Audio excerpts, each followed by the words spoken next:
হযরত আমর ইবনে আস রাদিয়াল্লাহু তাআলা আনহু মিশরে ঘোষণা দিলেন, আমিরুল মুমিনিন নীল নদের কাছে নোটিশ পাঠাইছে। নোটিশ তো মানুষকে দেয়া যায়, নোটিশ তো আর কাউকে দেয়া যায় না। আমাদের কমিশনার মেয়র এখানে রোড গার্ডটা কি নোটিশ দেবে? রোড এবার ঠিক করছি, ভাঙতে পারবি যে 3 বছর পর, এর আগে ভাঙতে পারবি না। এটা এরকম নোটিশ দিলে মানুষ বলবে আল্লাহ কি বানাই দে।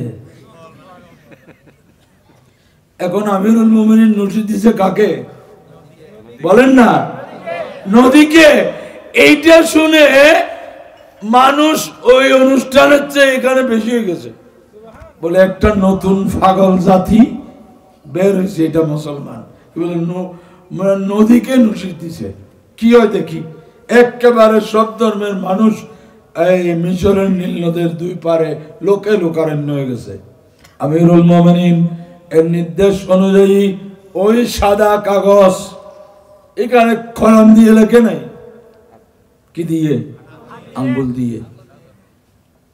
একজন খুব পটু গোরা গোরসওয়ার তাকে দিয়ে পাঠাইছে। এর দেয়া মাত্র ফিরছে। ইমামে আব্দুর রহমান জামি শাওয়াহিদুন নবুওয়াতে লেখেন একসাথে 14 ফিট হয়ে পানি বের হয়েছে। এখন তো মানুষ ঠকে গেছে, এইটা কোন জাতি, এরা কারা? যাদের কথা এই মাটির একটা নদী শুকিয়ে চৌচির হয়ে গেছে, এটা শুনলো, এটা দেখে অনেক মানুষ মুসলমান হয়ে গেল। এদের রাজত্ব কেন চলে? আমাদের কথা আজকাল সেই হইলে কুত্তো না যায়, লাড়ি গোলাম পরে আনো না যায়। কেন এরকম হয়েছে? তার কারণ হলো আল্লাহ ওয়ালারা আল্লাহকে মেনেছে, রসুলকে মেনেছে, এই জন্য ওনাদেরকে সবাই মানছে, নদ নদী মানছে।